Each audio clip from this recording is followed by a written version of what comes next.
Hi, and welcome to the Changing Perspectives podcast, the show where we discuss a variety of topics, including grief, parenting, health and wellness, and relationships. Join us and explore a number of changing perspectives. We're your hosts, Jenni and Josh Brennan. Hi, Jenni. Hi. So welcome to episode 2. We're excited to be with you all. Do you want to give us a little bit of an explanation of what we're going to talk about today? Sure. So today we thought it would be helpful to start talking about how to actually talk to children about wakes and funerals and those sorts of commemoration activities. Absolutely. It's an important topic and something that we, as a society, deal with all the time, but it's scary. It's scary for parents to be dealing with a situation that they have to explain to their children why someone passed away or what the process is. Well, and when most parents are dealing with those questions, they're also grieving, and they don't have really the capacity to think on a really deep level about what the best way to address this topic is with their kids. So I always think it's a good idea to talk about this ahead of time.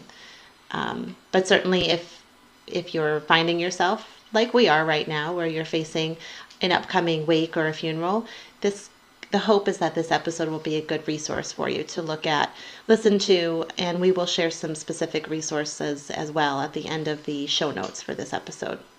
And this hits home with many families all across the country, all across the world. Do you have a question for you? Will you give us some information as to why you think families or parents sort of try to shield children from these activities? Yeah, so I think it goes back to our sort of American sort of values and cultural ideas. We're a very death-denying society. We don't really like to talk about death. I mean, we use euphemisms about death a lot, like the battery's so dead, I'm dead tired. I can't think of any of the other ones, but we say dead and death a lot when we're not actually talking about dead humans. And then when it comes time for humans to actually die, we really as a culture and a society don't want to talk about that. And our instincts as parents is to shield our children from anything that may hurt them. You know, I'm still waiting for Amazon Prime to sell a bubble that I could protect my children in. You know, could get here in 2 days, I could wrap them in it, and they're never going to get hurt. So of course, it's sort of our human nature to not talk about this stuff with kids and to think, oh, we don't have to have them go to wakes, we don't have to have them go to funerals, we'll just keep them from that. They're too young for that, they don't need to go through that. And really, so much of the research shows that it's the opposite. That kids need us to talk about that. Kids need to participate in those rituals. It makes it better for them and better for us. And what was your experience, just real quick, and I can talk about my experience as children and being exposed to wakes and funerals? Did you have, I can't remember. I've known you for a very long time, but I can't. I think my first one was probably my great-grandfather or grandmother. It was a great relative, a grand relative, and went to the wake, went to the funeral, wasn't particularly close to them, so I don't really remember feeling anything emotionally, but I remember seeing the grown-ups around me very sad. In fact, I have a memory of being at must have been my grandmother's niece's or nephew's house after a funeral, and everyone, all of the adults, being together as if it were a normal family party, but everyone being so sad. And that's what I think impressed me. And I think that's what a lot of children not struggle with, but I think that's what they remember most too, is the adults around them crying, the adults around them being emotional, because we tend to shield kids from that. Right. That's what I remember. I think my first experience with it was being shielded from it, actually. And I remember not being allowed to participate. My uncle passed away. He was very young. It was a sudden accident. And I was very close to him and really was very fond of him. But I don't think that I was allowed to participate. Do you remember how you felt? Left out. Yeah. I mean, I have a lot of great memories of him, and I think maybe I'm, I hold on to those. But I think that I missed out on the grief part. Because you did, not because the adults in your life were trying to make you feel left out, but they were trying to protect you. And the result of that is that so often kids are forgotten about. Right. Because kids are so resilient, and kids have this capacity to be really sad, yet at the same time also fully participate in their life so they don't look sad. And so adults think, oh, they're fine. They don't need to go through this. And these are the things that stick with us. I had a similar experience. I was allowed to participate, but wasn't allowed to view. It was a closed casket, and then they did a private casket viewing for the family. And I wasn't a child. I think I was 17. But along with the other children, were kind of ushered out of the room in a very sort of protective way.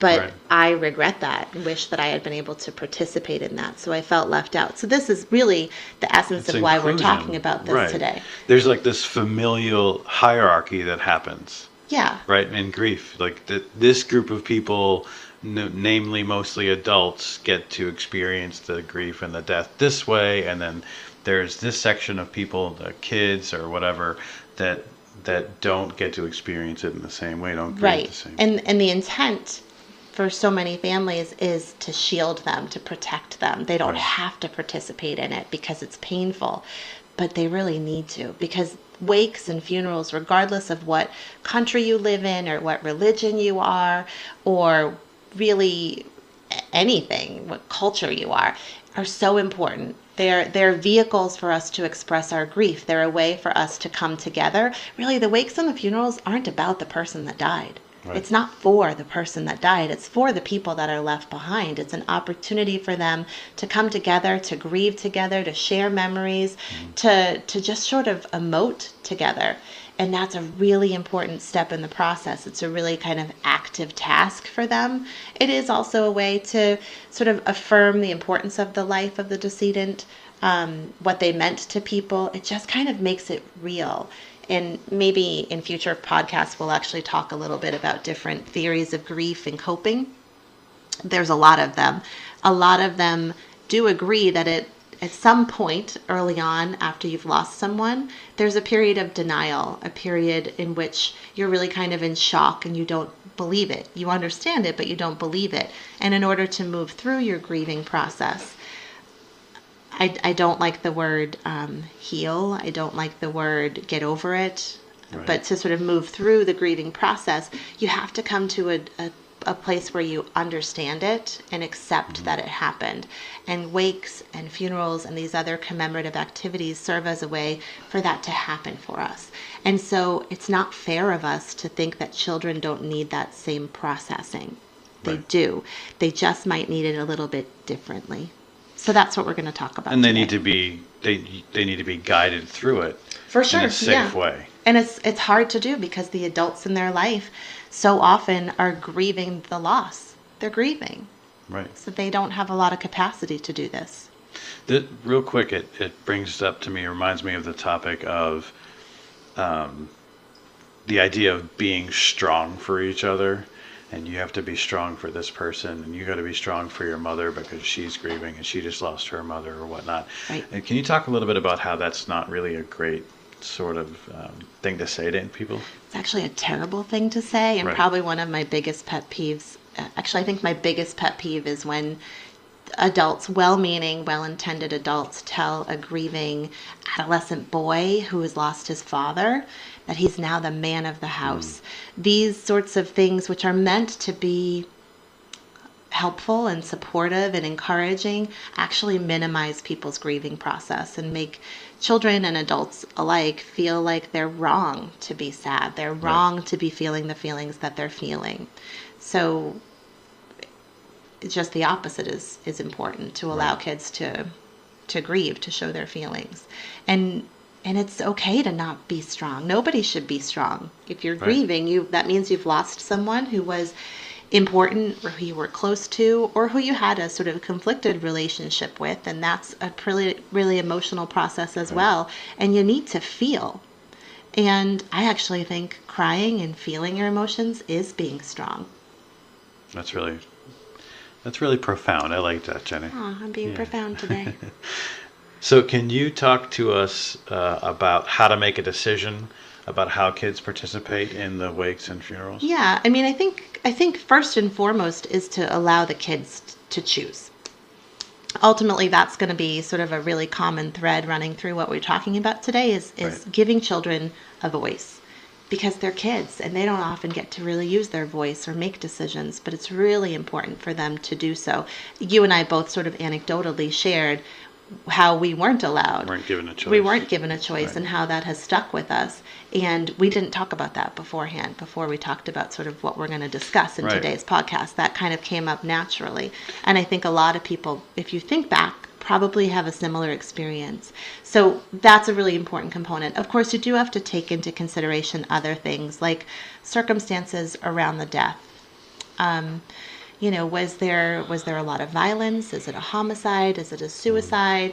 Is it a situation where there's multiple deaths? I mean, I think the adults have to really kind of sit down for a little bit and really think about the circumstances around the death, because kids need to understand those circumstances. Right. And so how are you going to tell them about it? Because if they're going to the wake or they're going to the funeral, they're going to hear those circumstances from just people talking.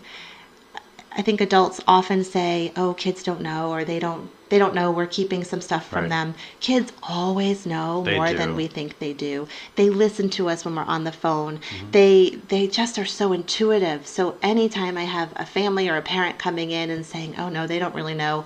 They don't know that their uncles died or something like that, or that we're going through difficulties in our marriage," my answer Right. is always, they probably do. They know far more than you think they do. So it's really important that the adults decide how they're going to talk about the circumstances around the death, because kids are going to find out about it on their own. Right. And if they don't, they're going to guess. Right. They're They're going to going to make put together. assumptions. Yep, they have make their magical own little ideas, thinking right. brains, so they're going to put together some circumstances in their mind, and they're probably going to be more difficult circumstances that way. Can you talk about the relationship with the deceased? I mean, I think that's really important. A lot of people don't realize the relationship that someone else had with the person that passed away. You've got the one that you have with them, Right. and what it means to you, but you're not in that child's brain. You don't know what memories they have of that person. No, and children are very they're very positive and hopeful, and they tend to see the best in people. So often adults can have complicated, ambivalent, maybe even a conflicted relationship with someone that dies, and the children in their life might Right. not have that at all. They might really adore and kind of hero worship the Right. person that's died. So just because the adults may have a certain relationship doesn't mean the child has that same relationship. So that's another important component to consider, Absolutely. is what was their relationship to the deceased. And these are not like a litmus test. It's not a simple, if yes, then Right. do this. It's not an algorithm. Right. It's just things to consider. Right, just to kind of inform the discussion. So the important adult should have this discussion with each other first, whether it's parents or aunts or uncles or whatever important adults are in their life. They have the discussion together, and then they bring the children in, Right. and they've got sort of a foundation. And you and I are, we're lucky, and we benefit from the fact that we do this sort of for a living, and we didn't really have to have a conversation before. We knew automatically we were going to let our kids decide about the upcoming wake that we have. Right. I often also encourage people to have not really a practice run, but when there are sort of peripheral adults that a child knew but wasn't particularly close to, that those are actually good opportunities, because for a child's first experience with a wake or a funeral, Right. because they're not so close to that person. It's a good sort of first kind of introductory session, and I think a lot of parents will shy away from that and say, oh, they weren't really close. They only met them a few times. You know, Right. it was my great uncle, so it was their great great uncle. So there wasn't really a lot of connection there. I would say the opposite. Like, that's a great, depending on the child's age and their interest, that's a great way for them to feel important and for them to really kind of understand really what can be a creepy process for children, so out of the ordinary for them. And maybe, Well, seeing maybe it in, is, go ahead. I'm sorry to cut you off. I do that a lot, though. People. I live with you, so I know that. People will see that on our podcast. I cut Jenni off. It's very powerful to see a decedent or a deceased person embalmed in a casket for the first time. So maybe that powerful image is easier to swallow. Again, if that for that peripheral relationship you were just talking about in their first experience, seeing an open casket, maybe having it be someone that's closer to them is going to be a little tougher than if they saw somebody that they weren't as close to. Right. Exactly. And what I was going to say before you cut me off was that really us as adults, this has become normalized for us. People die in America. Often they're embalmed, and then there's some sort of wake where we view the body, and then there's some sort of funeral activity. But in many other cultures around the world, in fact, the vast majority of other cultures around the world, they don't do anything like that. And when they look at our practices, it seems rather strange to them that we take a dead body, we take a person after they die, and then we take their body and pump it full of chemicals and make it up and do their hair so that we can then look at them one more time. So for children, it's also going to seem very abnormal. So I wanted to sort of take a moment here and sort of talk a little bit about children's development, because I think that's an important component to consider. When you might have a child who's 3 years old and you might have a child who's 15, and they're going to understand death and they're going to understand life in many, many, many different ways. And I just want to take a moment, if that's okay, to kind of walk through some of that.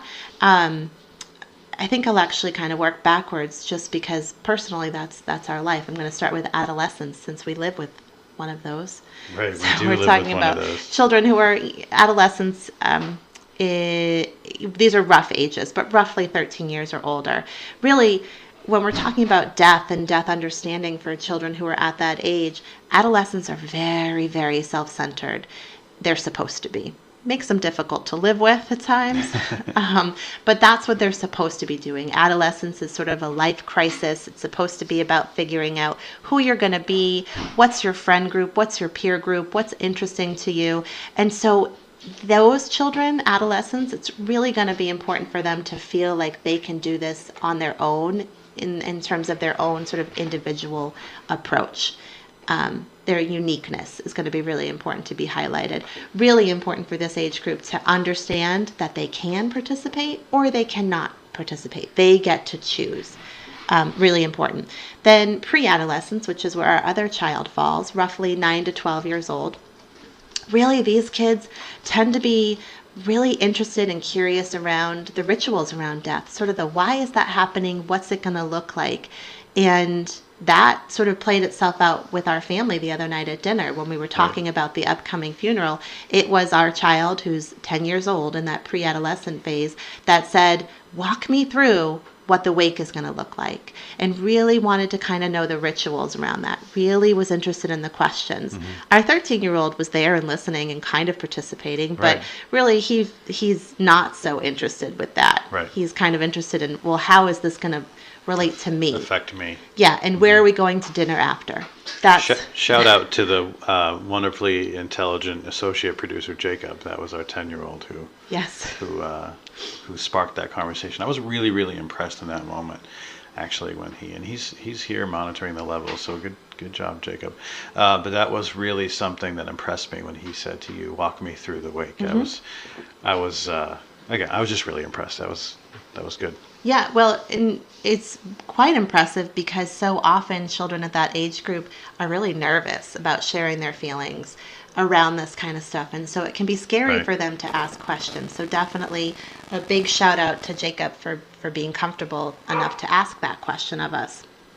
Working kind of backwards, latency age, children who are basically early schooling, 6 to 8 years old.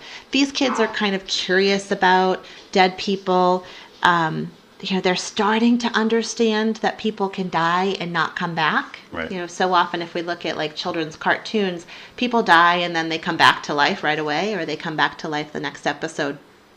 But really, children of the 6 to 8 year old time frame, they're just starting to kind of ask questions and kind of lean into that a little bit. So it's good to check in with them, ask them what they think about death, what happens. Right. What do you think happens when someone dies? Where do you think you go? What do you think happens to the body? What do you want to know?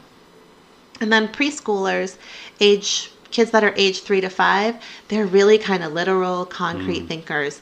And if we just kind of share personally, we know someone else whose family is also impacted by this upcoming wake and funeral that our family is attending. I was just going to say, we have all of these. We have all of these, actually. Yes. And the preschooler, the 5-year-old in the group, is so literal and concrete that they can't understand who this person is. Like, they're really struggling with, who was it? Who died? They're just really literal because it's not a person that was in their everyday life. Right. So unless you're someone in their everyday life, you're not this concrete sort of person to them. Kids of this age also can become really frightened very easily and overwhelmed and start to worry about their other loved ones dying too. So I thought that was important to kind of pull in just a little bit of background about the differences in terms of a child's development. Also important to keep in mind that you could have twins, right, that are the same age. You could have 2 8-year-old twins who are latency age, and they might not necessarily be at the same place. So really important to remember that all children are unique and individual, and there's no kind of cookie cutter here. That's important, and each of the developmental stages for these kids based on their age, they won't always understand something in the same way, right? Right. And you're going to talk us through the actual discussion and defining the definitions of all these terms, these new concepts that they will see. I actually think that Jacob's question the other night was a great one, the walk me through it. And I think that's important for people to do, is to literally imagine that you are a child. Imagine yourself of your child's age and imagine that you're walking through this process. Most adults know what a funeral home is. They know what one looks like. They know what one smells like. They know what funeral home professionals look like, kind of walking around in their business suits with very somber expressions.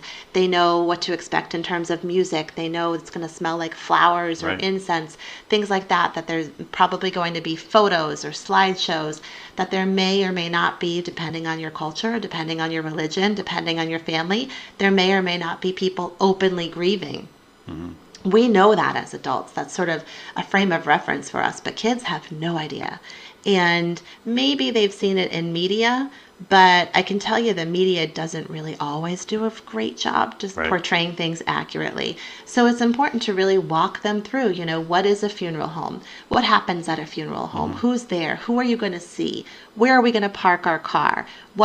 Who's going to be there that you know? What are the people that you know going to be doing? Are they going to be sitting? Are they going to be standing? What do you have to do? What's expected of you? Are you going to walk through That's sort of the important. receiving line? Are you going to sign a book? Are you going to have flowers that are there from your family? Are you going to see a dead body? And what is that going to look like for you? What is that going to, how comfortable are you going to be? So as you sort of lay out the scene for the children, really pausing and letting them ask questions about it. Yes, and I think that you did a nice job with that. With Jacob the other night, and our oldest, whose name is Jackson. I don't think we've shared his name yet. I don't know if he wants us to. But letting them interrupt, ask questions, and comparison. right? Giving them a frame of reference. I think it was very funny what you compared the funeral directors to. What did you? Oh, Men in Black. Men in Black, right? Pretty sure that's exactly what they look like. Yes, listen, I have a very soft spot for funeral directors. That's a group of college students that I used to teach. And so, and there's lots of women in black as well. Yes, and I do think good the funeral job. industry is changing as well. But for a point of reference, I did want to sort of tell the kids what to expect in terms of, probably going to be people, professionals that are there, that are wearing, kind of fancy, very kind of put together black, dark suits with very somber expressions, kind of walking around.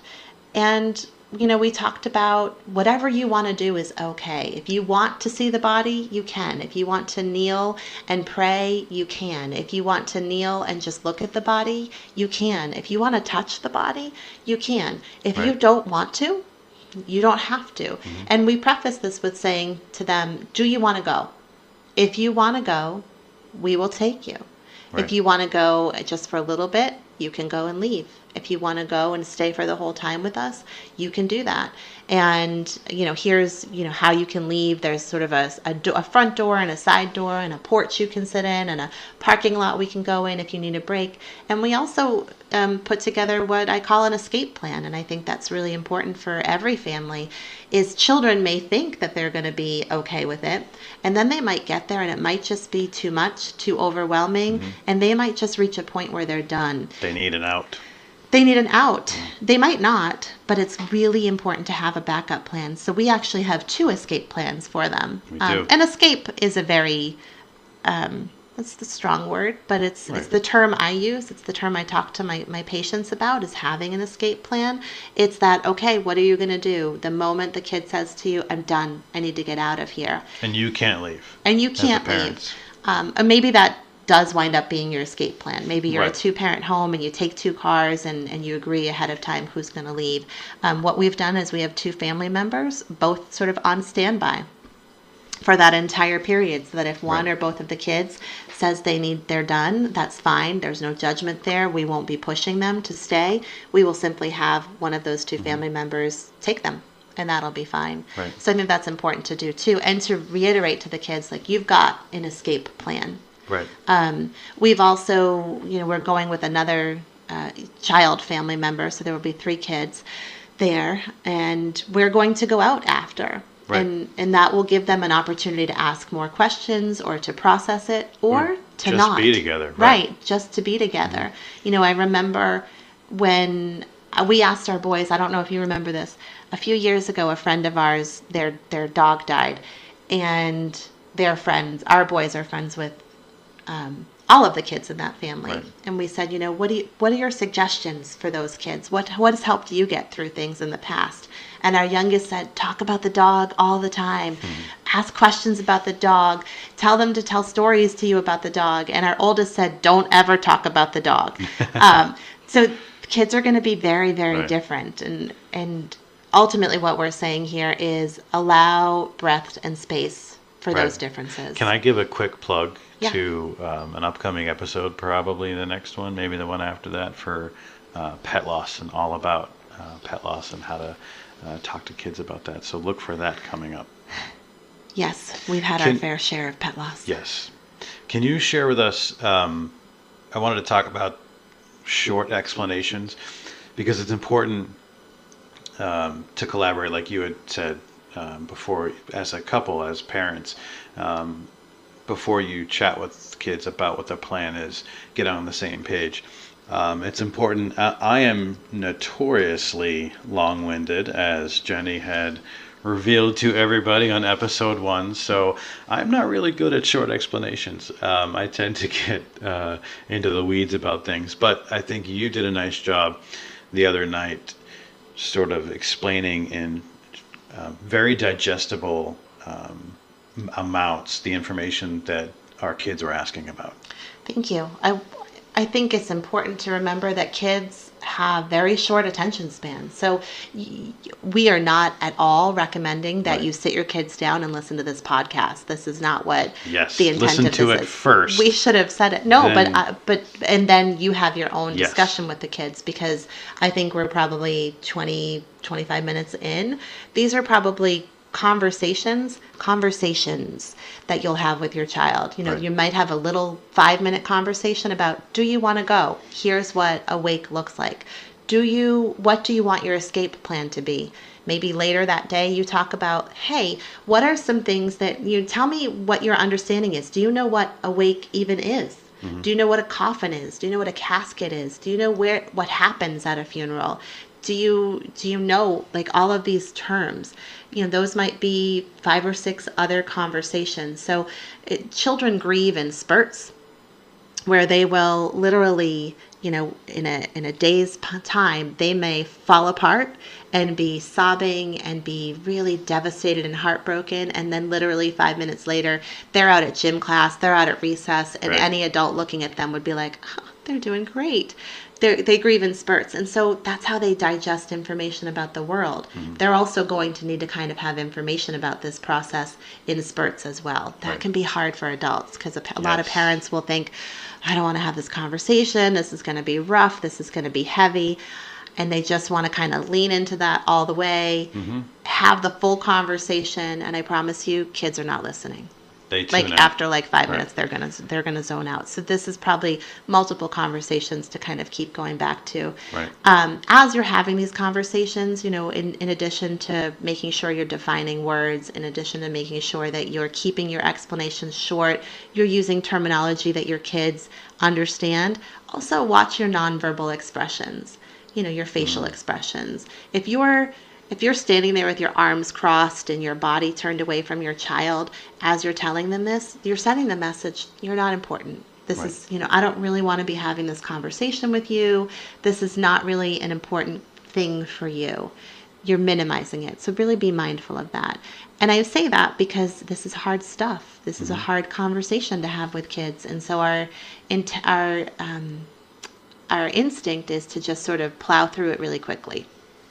You almost have to have sort of an open door policy for yourself as you have these conversations. Don't close yourself off. Be ready, willing, and able to answer questions. And, Jenni's alarm's going off. We have to get our other child. Oh, we have to get our other child. So you have to be open and ready and willing to just let them lead the discussion. I tend to, like I mentioned before, sort of dive into things, and I have watched many a time where especially our 13-year-old just sort of trails off and stops paying attention to what I'm saying. But you have to be, this is such an important topic. You have to be keyed into that so you understand when that they're just done, and you have to come back at it at a different time. Yeah, really let them take the lead. Probably more than you ever have. Right. Also with clothing, it can be Right. really hard for boys shopping for. That was interesting. That whole experience. The other- we could do a so- whole episode on shopping for funeral clothes. It's awful. But also, I'm someone that does not like to shop in stores. I like to shop online. Yeah, you're Mrs. Amazon. I am. But They just got to free it. I don't think they need us to freely advertise for them, Amazon. I think they're good. they're in business because of me. But even shopping, it was important. I certainly had an image of what I wanted them to wear to this upcoming wake and funeral event. But really, at the end of the day, why does that matter to me?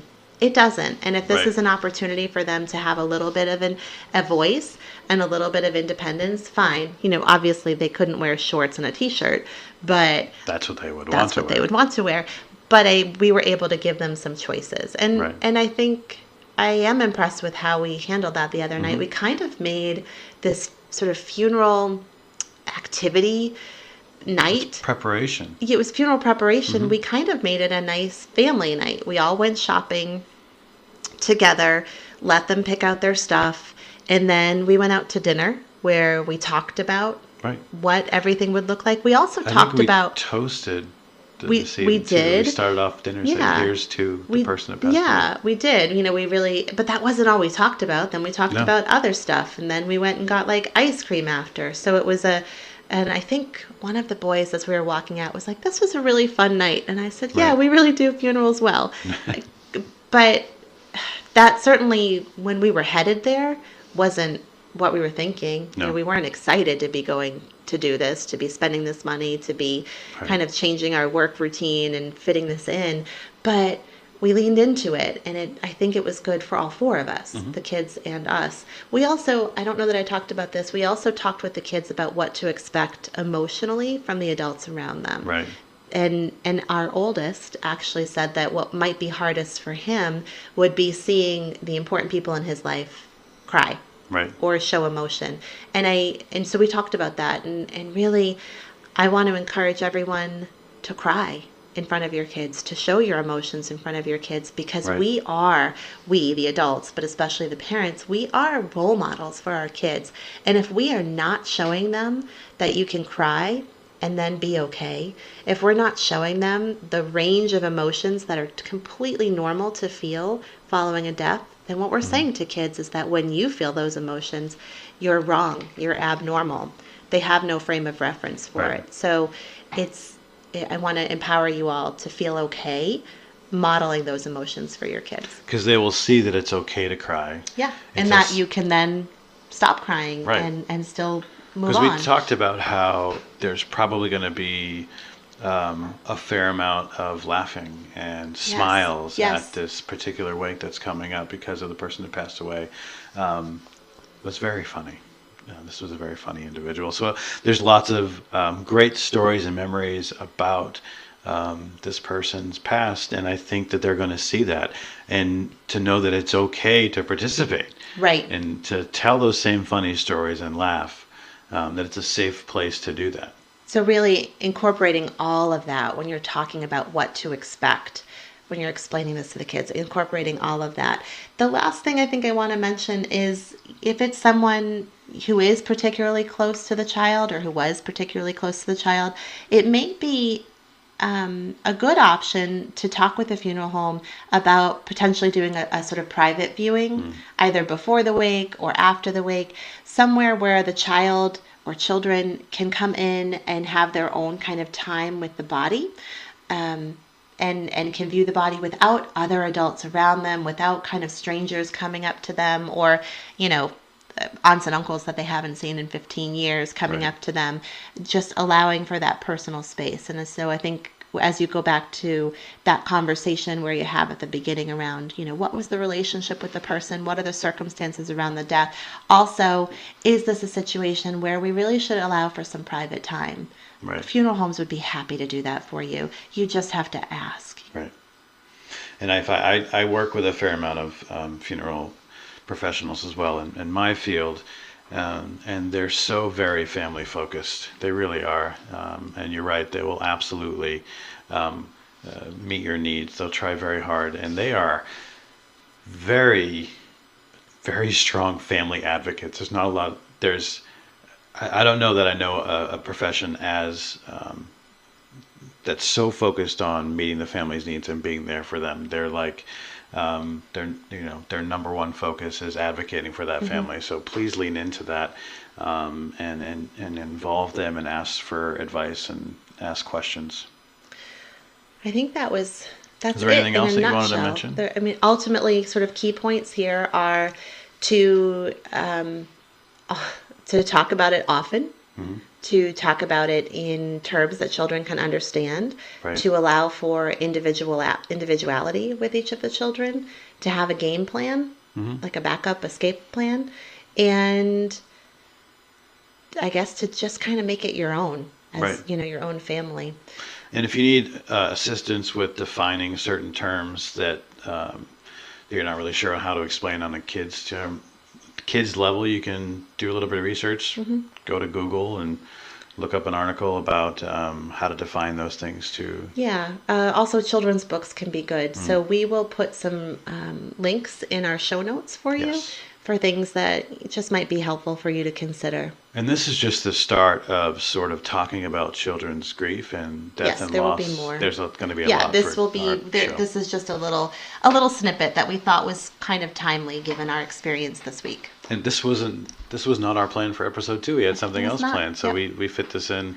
And I think it made sense. So, do you have anything else, Jenni? No, I think that's it. If right. folks have questions, I know you'll sort of explain how to reach out to Yeah. us. But I'm always happy to be a resource for folks too, to kind of guide people towards the right direction. So that is going to do it for today. Thank you so much for listening. You can learn more on this topic by going to the resources page on jennibrennan.com/resources. And this episode was for education and entertainment purposes only. Should you need additional support, please contact your healthcare provider for information and referrals. Please go ahead and follow us on Facebook at Changing Perspectives Podcast and on Instagram at Changing Perspectives Blog. You can check out our website by going to changingperspectivesblog.com or go ahead and send us an email to changingpodcast@gmail.com. Go ahead and subscribe to the show so you'll never miss an episode, and we will see you next time. Say bye, Jenni. Bye, Jenni. The Changing Perspectives podcast is produced, recorded, and edited by Dizzy-Bird Studios, Whitman, Massachusetts. Visit Dizzy-Bird Studios on Facebook, facebook.com/Dizzy-Bird Studios.